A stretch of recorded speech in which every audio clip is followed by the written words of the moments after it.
Sahabat YKB, Sobat Ngulik, senang bisa kita kembali berjumpa dalam program Ngulik Alkitab. Program Ngulik Alkitab ini diselenggarakan sebagai sarana media bagi kita untuk menggali pesan-pesan Alkitab dan melihat relevansinya untuk kehidupan kita sehari-hari. Sahabat, pada episode kali ini kita mau mengulik Hakim-Hakim pasal 16 ayat 4-31 diberi judul Simson dan Delila. Dan untuk mengulik bacaan dan tema ini kita akan ditolong dengan narasumber Pendeta Ageta Putri Awijaya. Salam jumpa Ibu Pendeta via Zoom. Halo, salam jumpa Kak Santi, Bapak Ibu semua. Sebagai pendeta GKI dengan Jemaat Tumpuan GKI Bandar Lampung, sahabat boleh berinteraksi di kolom komentar yang sudah tersedia. Saya sebagai pemandu percakapan Pendeta Santiadi Manuruk. Baik, Pendeta Ageta, kita mulai saja acara ngulik pada episode ini. Dan sebelum kita memulai, kita berdoa. Silakan Ibu Pendeta boleh memimpin kita dalam doa. Baik, mari kita bersatu di dalam doa. Allah Bapa yang sungguh mengasihi kami bersyukur untuk kesempatan yang Engkau berikan kepada kami untuk belajar dari firman-Mu. Dan hari ini ya Tuhan, kami akan mempelajari sebuah kitab yang cukup menantang, yang memiliki banyak pesan firman Tuhan yang kaya untuk kami olah dan kami renungkan bersama. Oleh karena itu, biarlah di dalam merenungkan firman-Mu ini, Engkau mengaruniai kami hikmat, agar kami dapat semakin memahami bagaimana cara Tuhan berkarya di masa lampau, dan itu semua menolong kami untuk memiliki pengharapan bahwa Tuhan juga berkarya pada masa kini. Kami mempercayakan seluruh diri kami ke dalam tangan Tuhan, hanya di dalam nama Yesus Kristus kami berdoa. Amin. Amin. Baiklah, kita membaca Alkitab Hakim-Hakim pasal 16 ayat 4-31. Saya membaca untuk kita semua. Hakim-Hakim 16 ayat 4-31. Sesudah itu Simson jatuh cinta kepada seorang perempuan dari lembah Sorek yang namanya Delila. Lalu datanglah raja-raja kota orang Filistin kepada perempuan itu sambil berkata, "Cobalah bujuk dia untuk mengetahui karena apakah kekuatannya demikian besar, dan dengan apakah kami dapat mengalahkan dia dan mengikat dia untuk menundukkannya. Maka kami masing-masing akan memberikan 1.100 uang perak kepadamu." Lalu berkatalah Delila kepada Simson, "Ceritakanlah kiranya kepadaku, karena apakah kekuatanmu demikian besar, dan dengan apakah engkau harus diikat untuk ditundukkan?" Jawab Simson kepadanya, "Jika aku diikat dengan 7 tali busur yang baru, yang belum kering, maka aku akan menjadi lemah dan menjadi seperti orang lain manapun juga." Lalu raja-raja kota orang Filistin membawa 7 tali busur yang baru yang belum kering kepada perempuan itu, dan ia mengikat Simson dengan tali-tali itu. Sedang di kamarnya ada orang bersiap-siap. Kemudian berserulah perempuan itu kepadanya, "Orang-orang Filistin menyergap engkau, Simson." Tetapi ia memutuskan tali-tali busur itu seperti tali rami yang terbakar putus apabila kena api. Dan tidaklah ketahuan di mana duduk kekuatannya itu. Kemudian berkatalah Delila kepada Simson, "Sesungguhnya engkau telah mempermain-mainkan dan membohongi aku. Sekarang ceritakanlah kiranya kepadaku dengan apa engkau dapat diikat." Jawabnya kepadanya, "Jika aku diikat erat-erat dengan tali baru yang belum terpakai untuk pekerjaan apapun, maka aku akan menjadi lemah dan menjadi seperti orang lain manapun juga." Kemudian Delila mengambil tali baru, diikatnyalah dia dengan tali-tali itu dan berseru kepadanya, "Orang-orang Filistin menyergap engkau, Simson. Di kamar ada orang bersiap-siap, tetapi tali-tali itu diputuskannya tanggal dari tangannya seperti benang saja." Berkatalah Delila kepada Simson, "Sampai sekarang kau telah mempermain-mainkan dan membohongi aku. Ceritakanlah kepadaku dengan apakah engkau dapat diikat." Jawabnya kepadanya, "Kalau engkau menenun ke7 rambut jalinku bersama-sama dengan lungsin lalu mengokohkannya dengan patok, maka aku akan menjadi lemah dan menjadi seperti orang lain manapun juga." Kemudian perempuan itu mengokohkan lagi tenunan itu dengan patok, lalu berserulah ia kepadanya, "Orang-orang Filistin menyergap engkau, Simson." Tetapi ketika ia terjaga dari tidurnya, disentaknya lepas patok tenunan dan lungsin itu. Berkatalah perempuan itu kepadanya, "Bagaimana mungkin kau berkata aku cinta kepadamu padahal hatimu tidak tertuju kepadaku? Sekarang telah 3 kali engkau mempermain-mainkan aku dan tidak mau menceritakan kepadaku, karena apakah kekuatanmu demikian besar?" Lalu setelah perempuan itu berhari-hari merengek-rengek kepadanya dan terus mendesak-desak dia tidak dapat lagi menahan hati sehingga ia mau mati rasanya. Maka diceritakannya lah kepadanya segala isi hatinya, katanya, "Kepalaku tidak pernah kena pisau cukur sebab sejak dari kandungan ibuku, aku ini seorang nazir Allah. Jika kepalaku dicukur, maka kekuatanku akan lenyap daripadaku dan aku menjadi lemah dan sama seperti orang-orang lain." Ketika dilihat Delila bahwa segala isi hatinya telah diceritakannya kepadanya, disuruhnyalah memanggil raja-raja kota orang Filistin, katanya, "Sekali ini lagi datanglah kemari, sebab ia telah menceritakan segala isi hatinya kepadaku." Lalu datanglah raja-raja kota orang Filistin itu kepadanya sambil membawa uang itu. Sesudah itu dibujuknya Simson tidur di pangkuannya, lalu dipanggilnya seorang dan disuruhnya mencukur ketujuh rambut jalinya, sehingga mulailah Simson ditundukkan oleh perempuan itu, sebab kekuatannya telah lenyap daripadanya. Lalu berserulah perempuan itu, "Orang Filistin menyergap engkau, Simson." Maka terjagalah ia dari tidurnya serta katanya, "Seperti yang sudah-sudah aku akan bebas dan akan meronta lepas." Tetapi tidaklah diketahuinya bahwa Tuhan telah meninggalkan dia. Orang Filistin itu menangkap dia, mencungkil kedua matanya dan membawanya ke Gaza. Di situ ia dibelenggu dengan 2 rantai tembaga dan pekerjaannya di penjara ialah menggiling. Tetapi rambutnya mulai tumbuh pula sesudah dicukur. Sesudah itu berkumpullah raja-raja kota orang Filistin dan mengadakan perayaan korban sembelihan yang besar kepada Dagon, Allah mereka, dan untuk bersukaria. Kata mereka, "Telah diserahkan oleh Allah kita ke dalam tangan kita Simson musuh kita." Dan ketika orang banyak melihat Simson, mereka memuji Allah mereka sambil berseru, "Telah diserahkan oleh Allah kita ke dalam tangan kita musuh kita, perusak tanah kita dan yang membunuh banyak teman kita." Ketika hati mereka riang gembira, berkatalah mereka, "Panggillah Simson untuk melawak bagi kita." Simson dipanggil dari penjara, lalu ia melawak di depan mereka, kemudian mereka menyuruh dia berdiri di antara tiang-tiang. Berkatalah Simson kepada anak yang menuntun dia, "Lepaskan aku dan biarkanlah aku meraba-raba tiang-tiang penyangga rumah ini, supaya aku dapat bersandar padanya." Adapun gedung itu penuh dengan laki-laki dan perempuan, segala raja kota orang Filistin ada di sana, dan di atas sotoh ada kira-kira 3.000 orang laki-laki dan perempuan yang menonton lawak Simson itu. Berserulah Simson kepada Tuhan, katanya, "Ya Tuhan Allah, ingatlah kiranya kepadaku dan buatlah aku kuat sekali ini saja ya Allah, supaya dengan satu pembalasan juga kubalaskan kedua mataku itu kepada orang Filistin."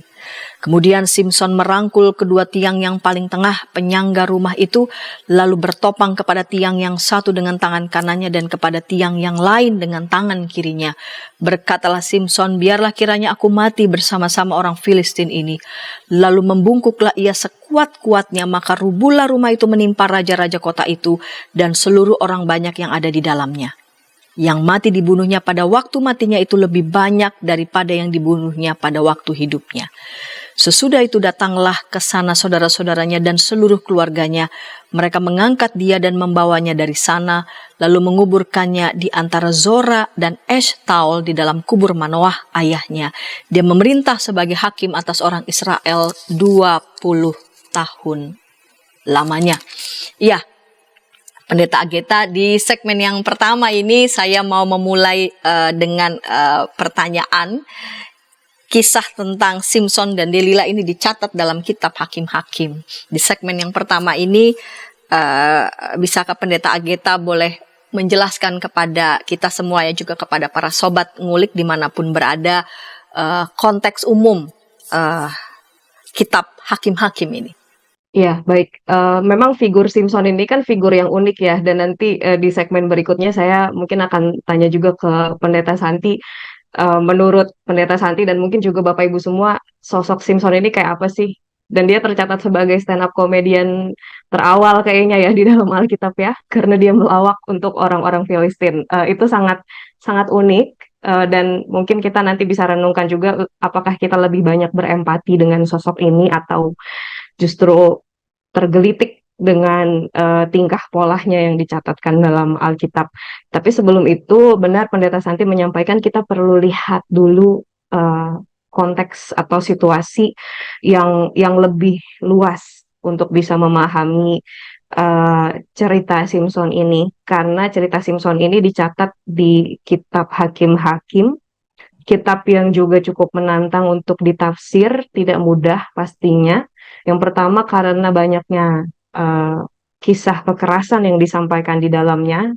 Saya juga pernah menyampaikan ini gitu ya. Jadi kitab Hakim-Hakim ini mungkin kitab yang paling banyak merekam kekerasan, tapi toh kemudian dijadikan bagian dalam kitab-kitab sejarah oleh orang Kristen dan juga masuk dalam kitab nabi-nabi awal ya kalau di kanon Yahudi.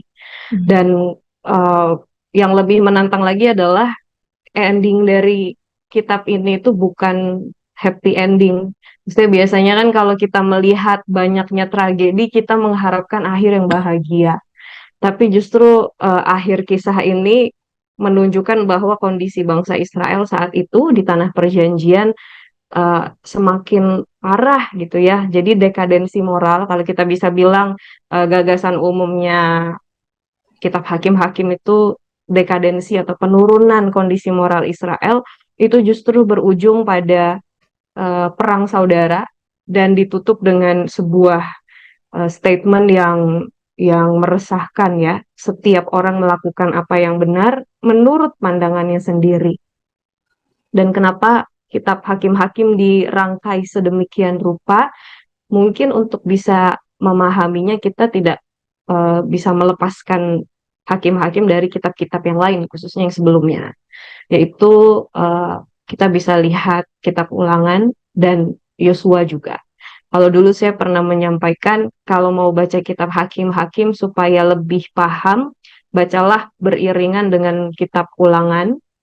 Tapi mungkin sekarang saya mau nambahin, kalau mau semakin paham lagi, mari baca Hakim-Hakim bersamaan juga dengan kitab Ulangan dan Yosua. Karena di situ semakin jelas maksud penulis menuliskan kitab ini adalah untuk memberikan kontras pada situasi yang saat itu dialami oleh bangsa Israel.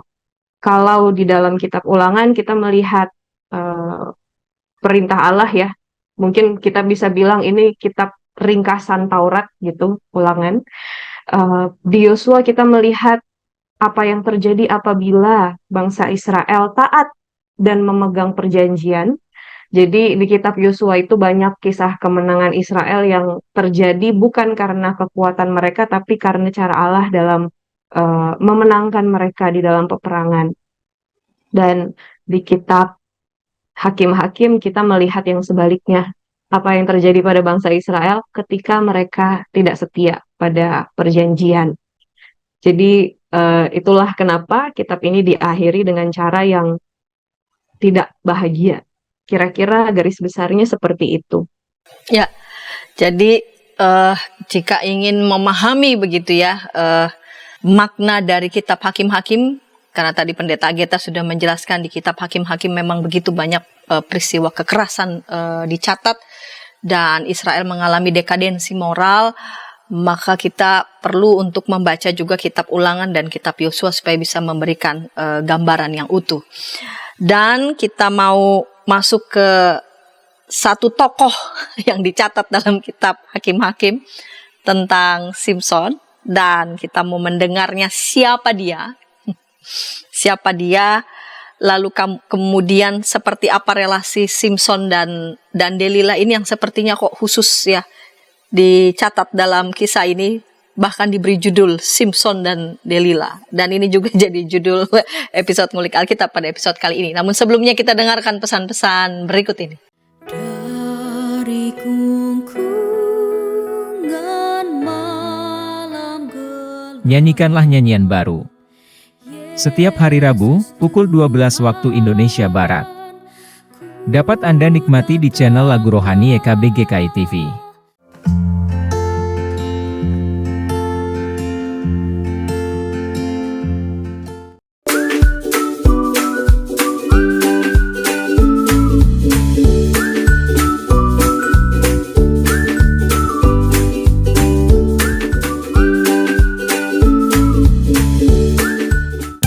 Sahabat, mari dukung pelayanan dan pekabaran Injil melalui YKB dengan membagikan link acara ini kepada sebanyak mungkin orang.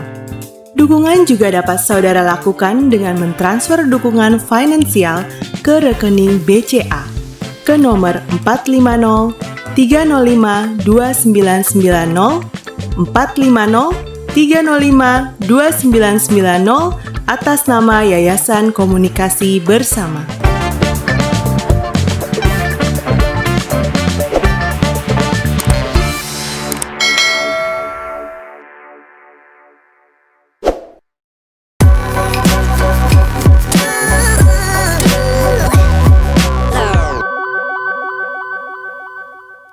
Sahabat, senang masih bersama dengan kami dalam program Ngulik Alkitab. Pada episode kali ini kita mengulik Hakim-Hakim pasal 16 ayat 4 sampai 31 diberi judul Simson dan Delila.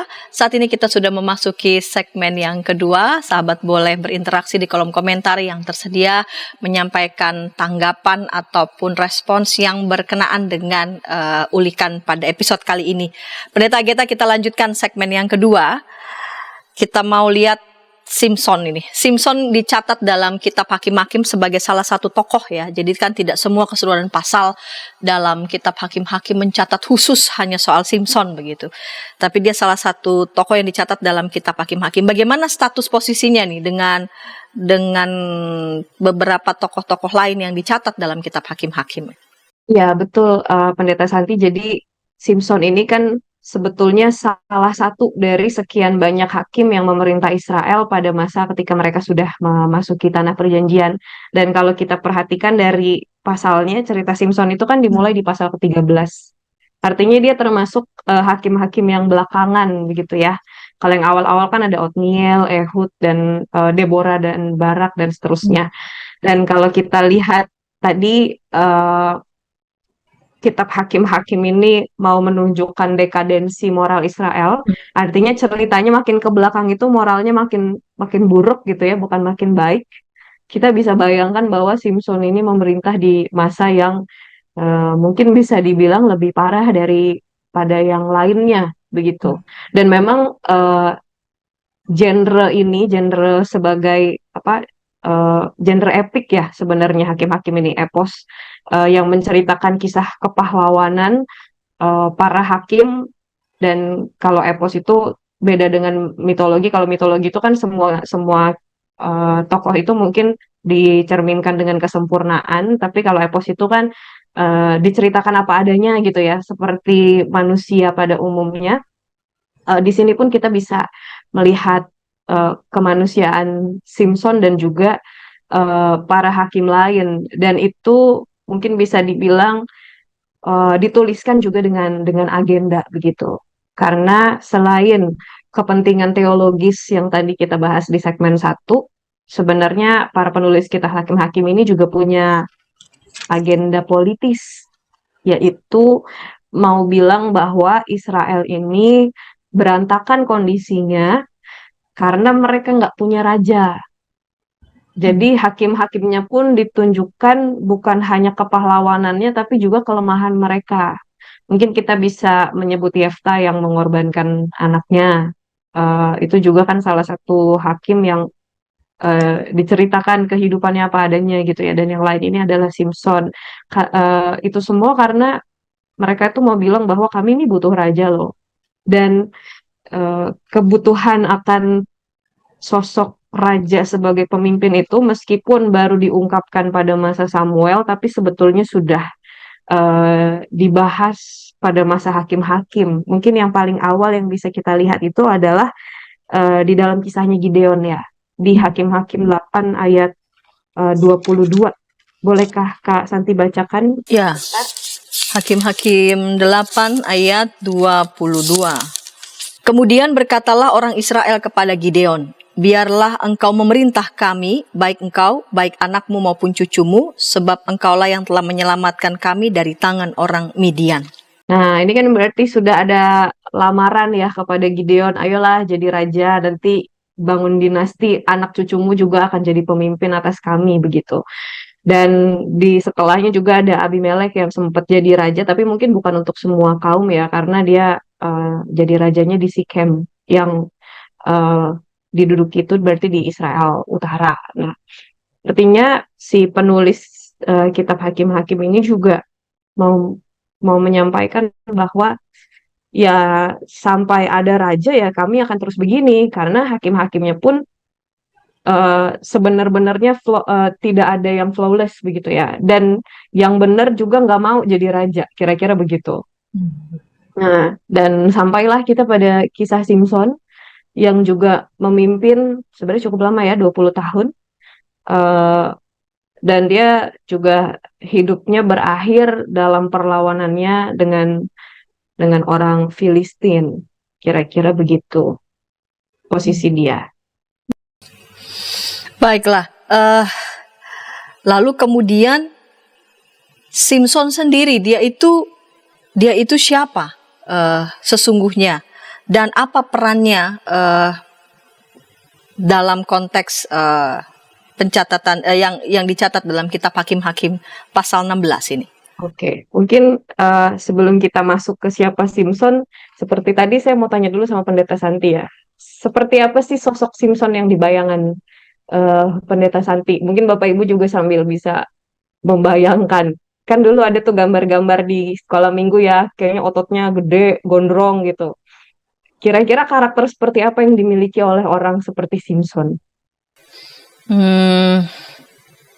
Ya, dia sosok pribadi maskulin seperti umumnya begitu yang digambarkan dalam kisah-kisah kepahlawanan, tapi juga sekaligus dia punya sisi kerentanan ya, pun sebagai manusia biasa ya. Dituliskan di sana dia lahir gitu ya, sebagai nazir Allah. Jadi sudah dari sananya begitu, dia diberikan tugas sedemikian rupa tanpa ditanya. Nah, jadi ini kayak bad boy tapi soleh gitu ya. Meskipun juga kita nggak pernah dapat catatan seberapa rajin Simpson merenungkan firman Tuhan gitu. Iya. Ini juga menarik. Ternyata Nazir Allah itu Allah punya ukuran sendiri untuk orang-orang yang jadi nazirnya. Dan dalam hal ini kita lihat sosok yang unik dan complicated dalam diri Simpson gitu ya. Betul tadi Pendeta Santi sampaikan dia sosok yang maskulin, dan dia juga punya kerentanan ya terhadap perempuan Filistin gitu. Kalau kita lihat, ini kayaknya dia bermasalahnya sama perempuan Filistin terus. Jadi entah mungkin seleranya dia perempuan Filistin gitu ya. Dan itu semua juga masih ada dalam rencana Allah. Bahkan kalau di beberapa bagian di pasal sebelumnya dikatakan ya Simpson itu geraknya kemana itu roh Allah yang menuntun gitu. Termasuk ketika dia menyukai perempuan Filistin dan orang tuanya nggak setuju. Dikatakan oleh penulis Alkitab bahwa ya itu semua terjadi tanpa orang tuanya mengetahui bahwa itu juga sudah jadi bagian dari rancangan Allah buat diri Simpson. Dan betul Simpson digambarkan seperti itu dengan kerapuhannya, khususnya terhadap perempuan. Karena di sini di dalam kisah Simpson kalau kita melihat ceritanya itu digambarkan atau dituliskan seperti siklus gitu ya. Kalau kita perhatikan tuh sebenarnya kisah Simpson itu mengandung 3 siklus yang di dalamnya ada repetisi atau pengulangan tapi juga variasi. Dan kalau menurut salah satu penafsir Robert Alter menyampaikan bahwa repetisinya itu terletak pada perempuan Filistin yang berhubungan dengan Simpson 3 kali. Bedanya adalah yang pertama itu istrinya dinikahi, yang kedua itu adalah perempuan sundal ya, pelacur yang dihampiri dia ketika di Gaza, dan yang terakhir itu adalah Delila. Tapi yang menarik dari 3 perempuan ini, yang namanya disebutkan adalah Delila. Saya sampai berpikir berarti kita kalau mau namanya disebutkan jangan jadi istri, jangan jadi pelacur, jadi kekasih kali ya. Tapi tentu bukan karena itu. Penyebutan nama Delila juga berkaitan dengan posisi dia yang juga sudah terkenal karena hubungannya dengan Simpson, nanti kita akan bahas bersama. Tapi kalau kita perhatikan sosok Simpsonnya dulu, betul tadi Pendeta Santi sampaikan dia itu adalah nazir Allah sejak lahir. Dia lahir sebagai anak keluarga suku Dan, dan ayahnya bernama Manoah, yang menikah dengan seorang perempuan yang mandul sebelum ada Simpson gitu ya. Artinya dari sejak kelahirannya pun Simpson ini sudah eh, memiliki tanda bahwa dia ini utusan Tuhan begitu. Karena kalau kita lihat situasi atau mungkin juga kisah-kisah sebelumnya, biasanya kalau ada utusan-utusan Tuhan atau orang-orang yang datang untuk pesan yang tertentu gitu ya dalam hidupnya, itu ditunjukkan dengan cara eh, orang tuanya sebelumnya mandul gitu. Misalnya Ishak atau juga Yohanes Pembaptis, dan di sini kita ketemu dengan Simpson. Sebagai nazir Allah, kalau aturannya orang Yahudi itu tidak boleh mencukur rambut. Dan ya di sini ini yang akhirnya kadang kita sering salah kaprah ya. Kita berpikir bahwa kekuatan Simpson terletak pada rambutnya. Padahal bukan, kekuatan Simpson itu terletak pada nazarnya terhadap Allah karena dia seorang nazir Allah. Dan lambang atau simbol dari nazar kita kepada Allah itu, kalau di aturannya Yahudi adalah nggak boleh mencukur rambut. Jadi Simpson akhirnya jadi sosok pria gondrong yang maskulin itu karena dia lahir sebagai nazir Allah, dan tugasnya dia sebagai nazir Allah itu selalu mengantar dia kepada perempuan-perempuan Filistin. Mungkin yang pertama cukup ini ya, kisahnya yang pertama itu cukup tragis, ada di pasal sebelumnya.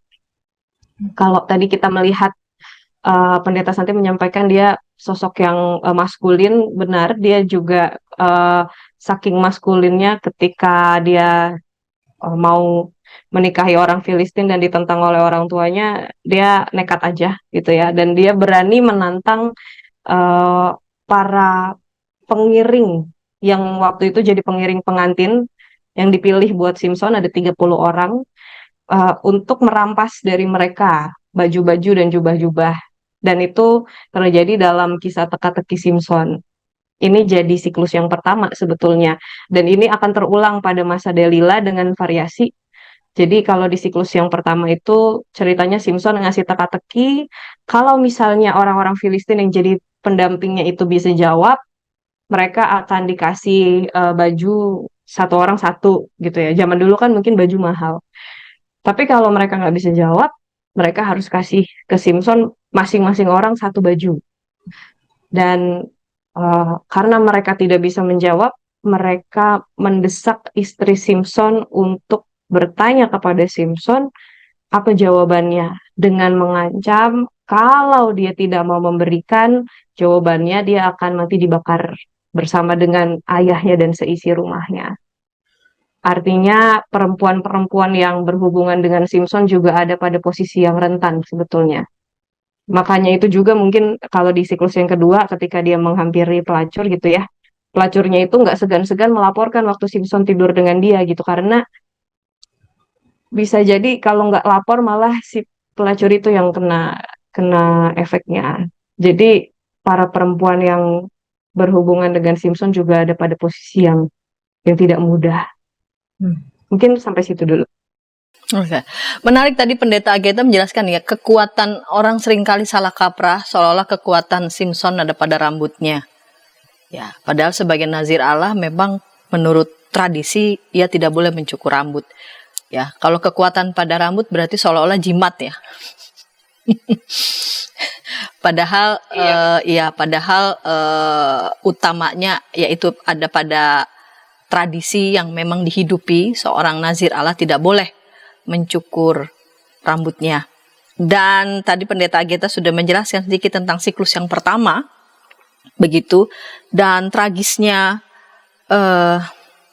kehidupan pernikahan ya, relasi Simpson dengan istrinya, di mana istrinya adalah orang Filistin yang berada dalam situasi yang tidak mudah. Di satu sisi ada kaumnya, di sisi yang lain juga ada Simpson, ada suaminya ya. Jadi dia terhimpit antara kepentingan kaumnya yang melihat Simpson sebagai musuh, namun juga Betul, dan di hadapannya Simpson yang adalah suaminya begitu. Itu siklus yang pertama. Lalu bagaimana siklus yang kedua sehingga nama Delila ini menjadi spesial dan agak aneh begitu ya. Betul, di catatan sini. Yang kedua itu yang Pelacur, oke. Pendeta Santi. Iya. Pelacur di Gaza. Pelacur di Siklus yang ketiga nanti yang Delila. Oke. Yang kedua bersama dengan seorang perempuan Sundal, pelacur, tidak disebutkan namanya, lalu kemudian ia juga harus melapor juga ya kepada kaumnya, jadi susah begitu, dia harus selalu lapor. Jadi sebenarnya ya itu tadi ya, posisi para perempuan yang berelasi dengan Simpson ini juga nggak gampang. Terlebih kalau kita lihat akhir cerita istrinya itu menyedihkan sekali gitu ya. Setelah Simpson memberitahukan jawabannya kepada istrinya memberitahukan kepada kaumnya. Jawabannya itu juga unik gitu ya. Kayaknya ada model sastra ya di sini, karena jawaban dan pertanyaannya itu kayak mungkin seperti, bukan pantun ya, tapi jenis sastra zaman dulu. Nah, dari situ kita berpikir kan berarti oh ya udah, rumah tangga Simpson dan istrinya aman-aman aja gitu ya. Tapi ternyata setelah Simpson menikah, mengakhiri prosesi pernikahannya selama 7 hari, Simpson pergi karena dia udah keburu kesel, keburu marah begitu ya. Lalu istrinya dan keluarganya jadi akhirnya tinggal di tengah-tengah kaumnya sebagai keluarga yang semakin rentan posisinya. Karena Simpsonnya nggak ada di sana, dan karena kaumnya sudah terlanjur melihat mereka sebagai keluarga yang menikah dengan orang Israel gitu, dengan bangsa lain. Dan akhirnya si ayah dari istrinya Simpson ini menyerahkan istrinya kepada pendampingnya. Mungkin kalau kita berpikir kok ada ayah setega itu, tunggu dulu, kita lihat dulu posisi keluarganya. Jangan-jangan para pendamping Simpson yang 30 orang tadi itu juga mengancam keluarga ini, dan untuk bisa melindungi diri, ya istrinya lah yang diserahkan, anaknya lah yang diserahkan untuk jadi istri dari pendampingnya. Dan itu di kemudian hari membuat Simpson marah sekali, dan dia menghabisi orang Filistin dengan rahang keledai ya. Jadi dia ngamuk lah itu. Dengan yang pertama itu dengan anjing-anjing yang dikasih obor ya, di ladang mereka dihabisi. Kemudian karena Simpson melakukan hal itu dipandang sebagai kejahatan oleh para orang-orang Filistin, tapi orang Filistin nggak membalas kepada Simpson, mungkin karena nggak berani ya. Mereka membalaskan kepada keluarga istrinya. Istrinya akhirnya mati dibakar hidup-hidup bersama ayahnya dan seisi rumahnya. Dan pada saat itulah Simpson ngamuk lagi dengan menghajar mereka dengan rahang keledai. Jadi ini seperti pertempuran yang nggak habis-habis dengan orang Filistin yang dilakukan oleh Simpson. Sebegitu tragisnya sebenarnya yang dialami oleh Nazir Allah ini. Kira-kira begitu. Baik, kita akan lanjutkan segmen ketiga untuk melihat siklus selanjutnya. Dan segmen ketiga juga nanti kita akan belajar tentang pesan-pesan penting ya, pesan-pesan teologis yang bisa menjadi inspirasi bercermin dari kisah ini di segmen ketiga. Namun sebelumnya kita dengarkan pesan-pesan berikut ini. Tanganku dipegang. Injil dalam Melodi. Setiap hari Kamis, pukul 12 waktu Indonesia Barat. Dapat Anda nikmati di channel Bedah Lagu YKB GKI TV.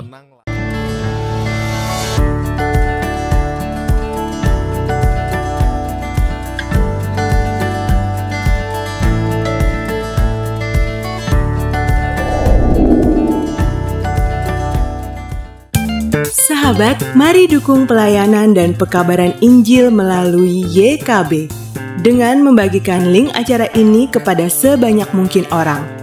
Dukungan juga dapat saudara lakukan dengan mentransfer dukungan finansial ke rekening BCA ke nomor 450 305 2990 450 305 2990 atas nama Yayasan Komunikasi Bersama.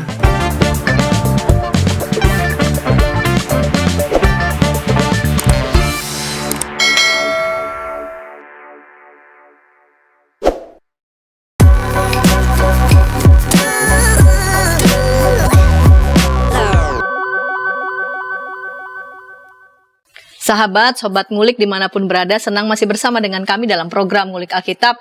Pada episode kali ini kita mengulik Hakim-Hakim pasal 16 ayat 4 sampai 31 diberi judul Simson dan Delilah. Kita sudah tiba di segmen yang ketiga bersama dengan narasumber Pendeta Ageta Wijaya. Baik, Ibu Pendeta, kita lanjutkan segmen 3 dan segmen penutup ini untuk siklus selanjutnya, ya.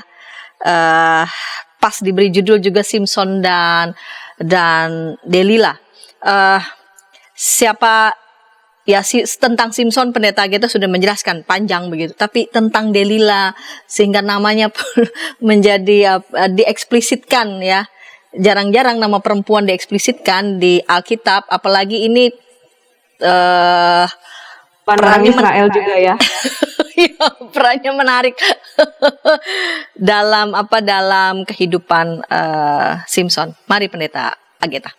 Iya, jadi Delilah ini adalah sosok perempuan yang pada akhirnya menggiring Simson menuju kematiannya ya. Dan Delilah ini juga adalah seorang perempuan Filistin. Seperti tadi sudah disampaikan, Simson ini sepertinya sudah ditakdirkan untuk punya selera perempuan orang Filistin gitu ya. Karena memang ada rencana Allah juga di sana. Lewat para perempuan itu, Simson akan mengalahkan orang Filistin untuk Israel. Dan kenapa nama Delilah ini bisa sampai sebegitu terkenalnya, terlebih dibandingkan dengan istri Simson sendiri yang namanya tidak disebutkan, itu bisa dikatakan juga terjadi karena posisi dia ketika dia berelasi dengan Simson. Kalau dulu waktu masih awal-awal mungkin Simson belum seterkenal itu ya, tapi ketika Simson sudah menghabisi orang Israel dengan mematahkan rahang keledai itu, lalu digunakan untuk memukul mereka semua. Lalu juga yang kedua, dia sudah membongkar pintu gerbang kota Gaza, lalu dibawa ke Gunung Horeb ketika pelacur yang ia hampiri melaporkan dia gitu ya. Dan para orang-orang Filistin yang terdekat bermaksud mengepungnya. Udah semakin terkenal kan Simson. Akhirnya ketika dia berelasi dengan Delilah, orang-orang yang tahu itu terjadi termasuk para raja kota Filistin. Jadi kita bayangkan Filistin itu bukan seperti satu kerajaan yang dipimpin satu orang, tapi setiap kota punya rajanya sendiri. Nah, raja-raja itu datang kepada Delilah untuk minta info gitu ya. Sama seperti para pendamping pengantinnya Simson dulu mendatangi istri Simson untuk meminta jawaban teka-teki. Jadi para raja juga datang ke Delilah untuk menugaskan dia mencari tahu di mana titik lemah Simson. Dan bahkan para raja itu mau menghadiahi Delilah dengan uang juga ya. Kalau di sini dikatakan kan dia dibujuk dengan 1.100 keping uang perak diberikan oleh masing-masing raja pada dia. Dan karena itu sosok Delilah ini cukup penting bagi para pemimpin Filistin pada masa itu. Sehingga wajar kalau namanya terdengar gitu ya, sampai kemana-mana. Dan memang peran Delilah sendiri adalah mencari tahu titik lemahnya Simson. Kalau kita perhatikan secara spesifik hanya kisahnya Simson dan Delilah, ini terkesan aneh ya, cerita yang aneh. Karena Delilah itu nggak lagi diam-diam. Maksudnya dia tidak lagi menyembunyikan intensinya, tapi dia itu nanya ke Simson tuh terang-terangan. Dan keterang-terangannya itu membuat para pembaca mungkin bingung, kok ini udah jelas-jelas dia mau menaklukkan Simson, tapi Simsonnya diam aja. Nah, yang menarik adalah kisah ini diletakkan di akhir gitu dari siklus Simson oleh penyunting kitab Hakim-Hakim, kalau kita bisa katakan kitab ini juga disunting begitu ya.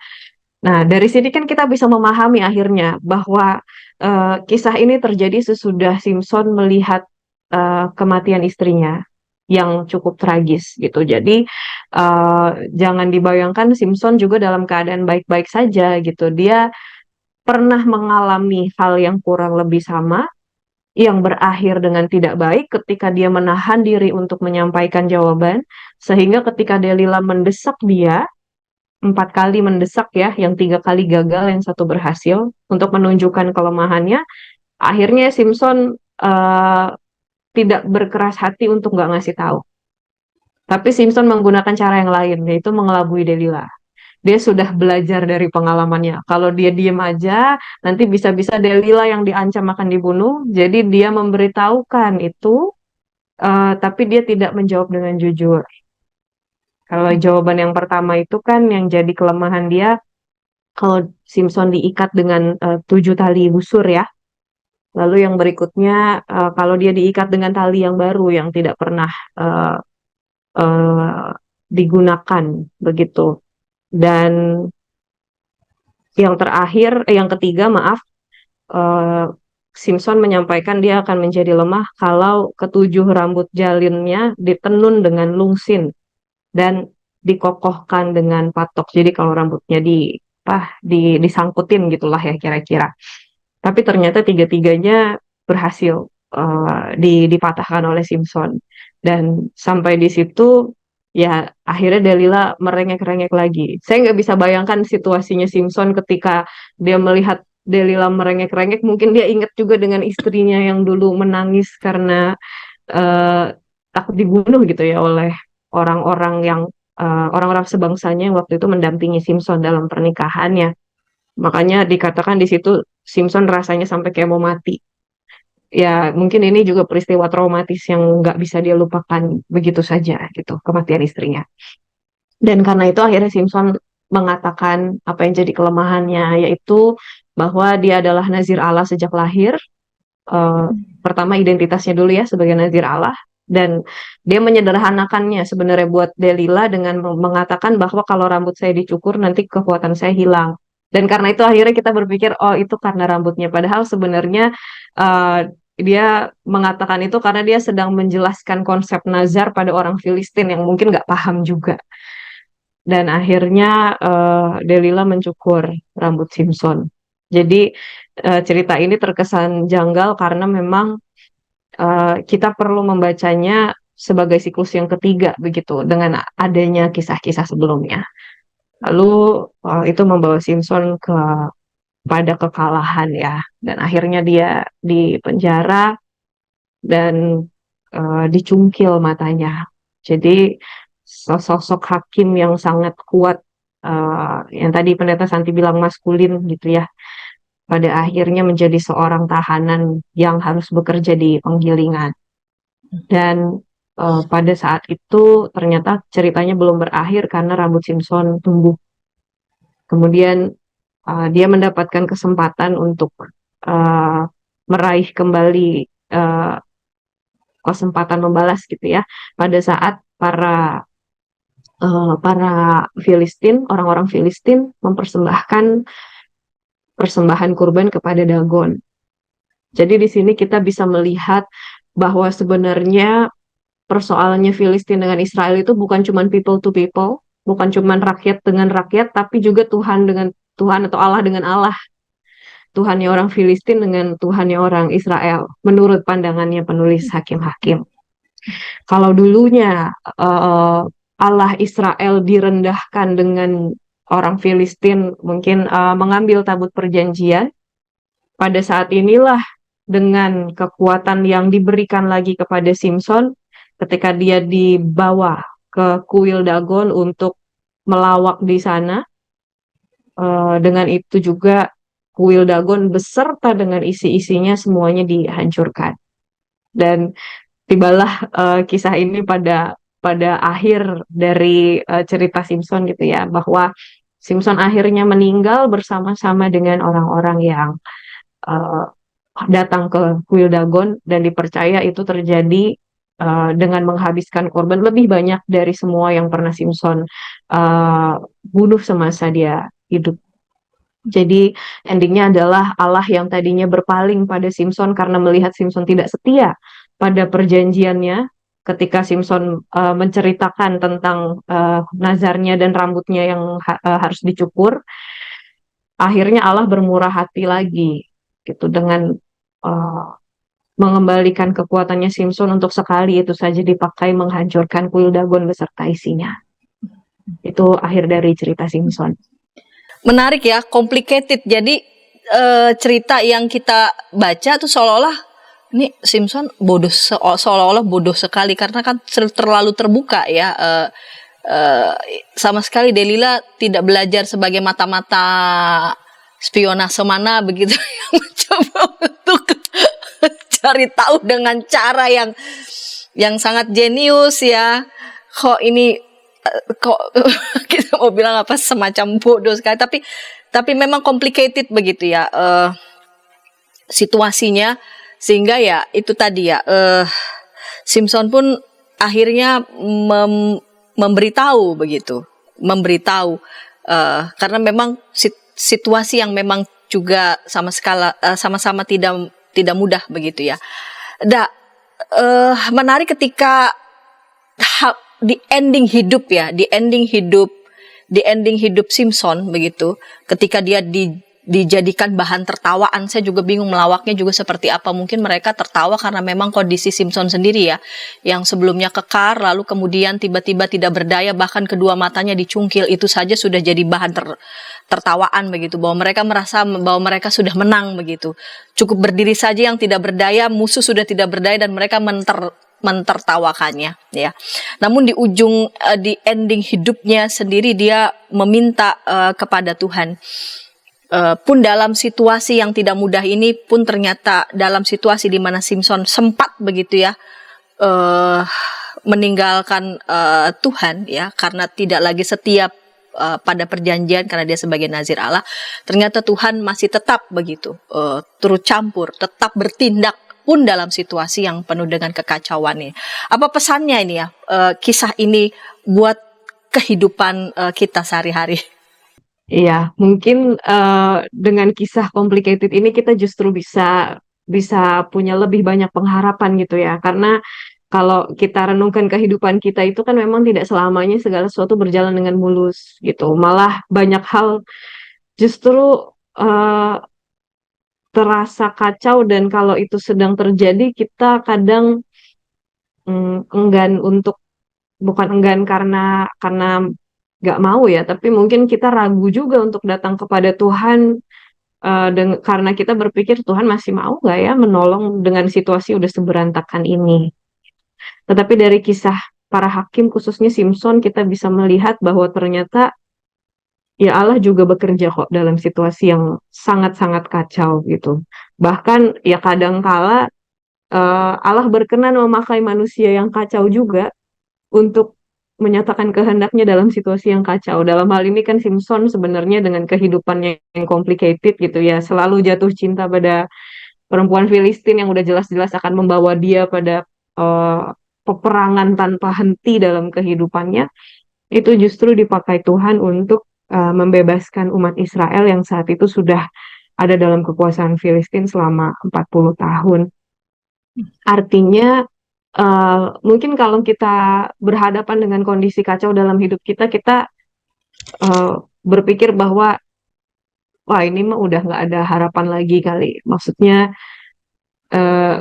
mungkin di luar kemampuan kita untuk memahami juga bahwa Allah masih akan bekerja dalam situasi itu. Tapi justru dari kisah Simpson kita menyadari bahwa bahkan di situasi yang sangat kacau sehingga kita tidak memahami arah strategi Allah masih berstrategi kok pada saat itu, dan Allah masih punya rencana untuk mendatangkan kebaikan bagi umatnya yang dalam kondisi tidak berdaya, meskipun mereka sudah tidak setia.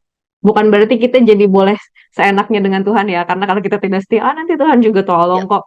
ya Tuhan menolong tapi situasi kita akan kacau dulu kayak gini gitu. Jadi kalau bisa baik ya baik. Kalau bisa jadi seperti Israel di kitab Yosua, jadilah seperti itu. Tapi kalaupun kita dalam situasi seperti Israel pada masa hakim-hakim, tetaplah berpengharapan bahwa Allah juga berkarya. Kira-kira mungkin itu ya pesan yang bisa kita petik dari kisah Simpson yang penuh tragedi ini. Iya. Dalam situasi kita tidak berdaya, bahkan rasanya mungkin hampir-hampir mustahil menemukan jalan keluar, atau di sisi yang lain kita merasa bahwa kita tahu kekacauan yang sedang kita alami juga ada efek dari perbuatan kita. Ketika kita datang kepadanya, seperti Simpson bilang pada Tuhan, ya Tuhan Allah, ingatlah kiranya kepadaku. Ya.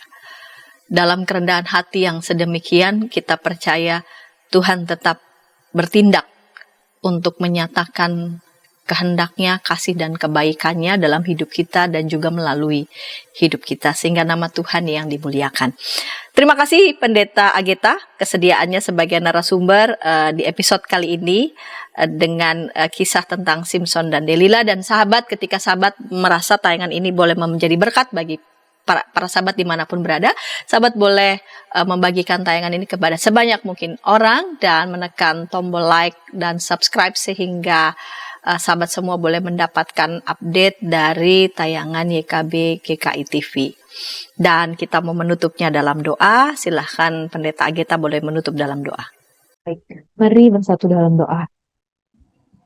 Kami telah belajar ya Tuhan dari kisah Simpson yang adalah nazir Allah yang meskipun mengakhiri hidupnya dengan tragis, tapi itu semua adalah jalan yang dipilihnya karena ia melihat bahwa Tuhan juga bermurah hati kepadanya dan berkenan mengembalikan kekuatannya. Dan oleh karena itu ya Tuhan, dari kisah yang penuh dengan kekacauan ini, kami juga berharap bahwa ketika kehidupan kami sedang tidak baik-baik saja dan dipenuhi kekacauan, kami punya pengharapan yang juga besar, seperti halnya Simpson, bahwa Allah masih berkenan untuk berkarya bagi kami dan melalui kami.